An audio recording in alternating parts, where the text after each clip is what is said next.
Olha só o que Jeremias nos fala aqui lá no capítulo 2, sobre o amor de Deus e a rebeldia do povo.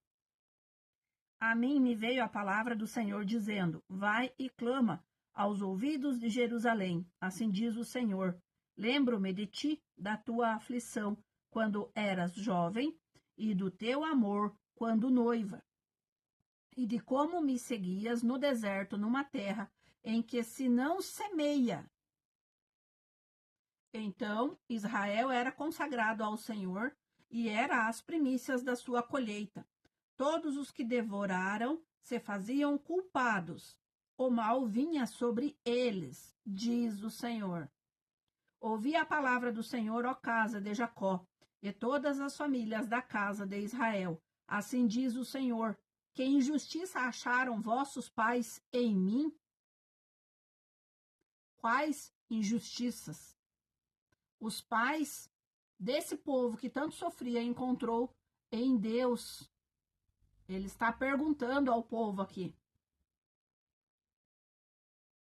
para que de mim se afastassem, indo após a nulidade dos ídolos e se tornando nulos eles mesmos, e sem perguntarem: onde está o Senhor que nos fez subir da terra do Egito, que nos guiou através do deserto por uma terra de ermos, de covas, por uma terra de sequidão e sombras de morte, por uma terra que ninguém transitava e na qual não morava homem algum?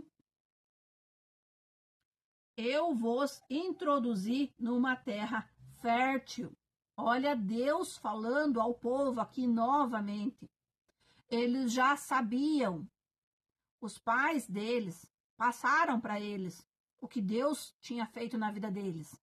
Porém, eles cresceram em meio à rebeldia dos pais. E olha Deus falando aqui novamente o que ele fez para os pais. Então, eles sabiam que apenas Deus era honrado, que apenas Deus devia ser glorificado o tempo todo. E mesmo assim, eles seguiram a ídolos de madeira, de pedra, feita por mãos humanas.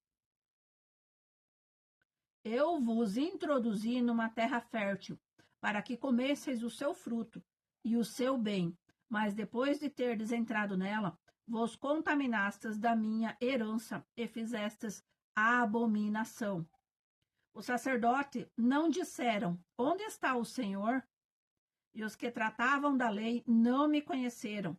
Os pastores prevaricaram contra mim. Os profetas profetizaram por Baal. Andaram atrás de coisas de nenhum proveito.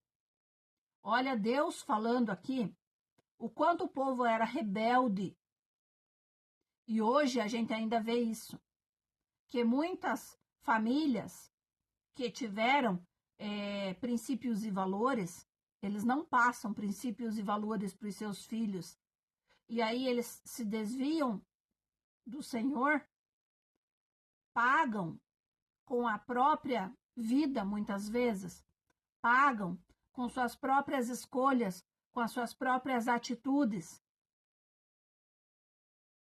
E Deus está chamando para voltar a Ele. A rebeldia do povo causa exatamente o que o povo vive. Que possamos olhar para trás as coisas que já vivemos, as coisas que já passamos, que possamos quebrar correntes, que possamos voltar o coração a Deus. Se os nossos pais adoravam a imagens e esculturas, que possamos quebrar esse ciclo, que possamos ler aqui na palavra o que Deus está falando para nós, o que Ele está nos chamando o tempo todo, e que possamos voltar o nosso coração a Deus. Lutas e provações, problemas e situações, vamos continuar tendo aqui nesse mundo todos os dias. Todos os dias precisamos lutar para poder vencer, para poder colocar princípios e valores em nossa família, em nossos filhos, em nossa casa.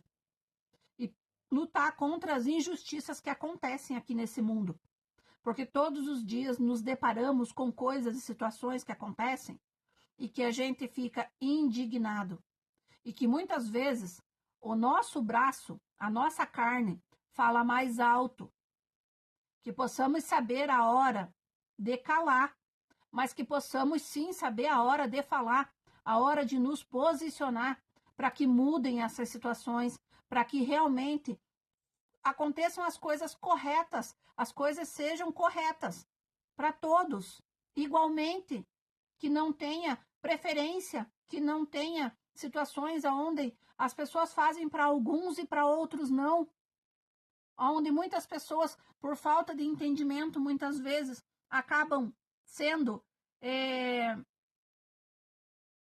passadas para trás ou sejam muitas vezes deixadas de lado.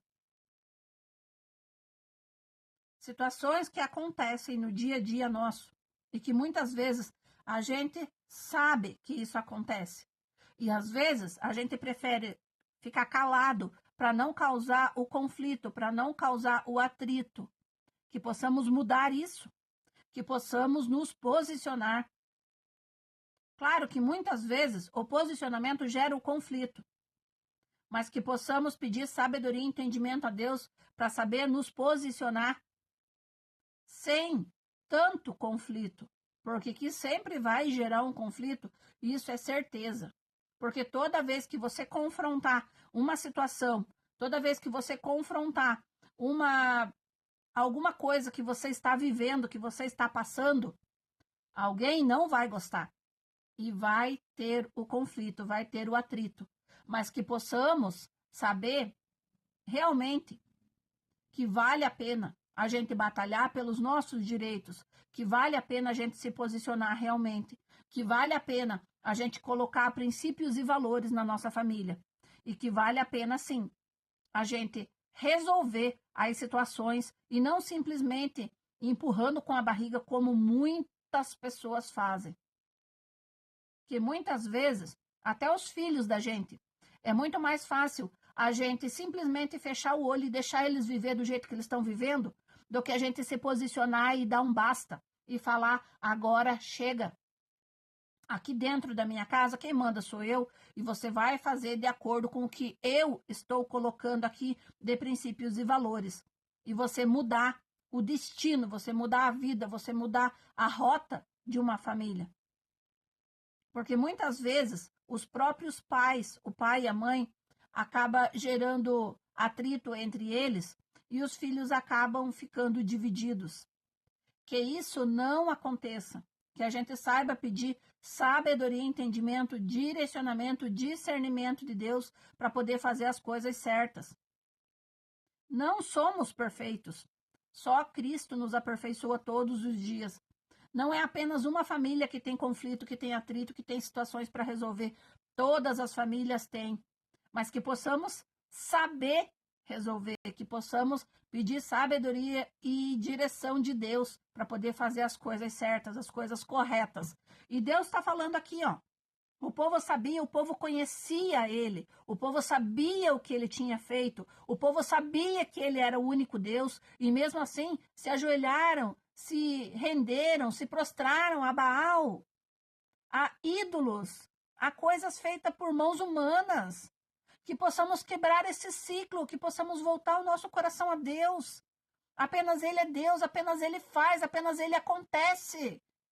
Que possamos gritar ao mundo todo, todos os dias, que Deus está no controle de todas as coisas, sempre.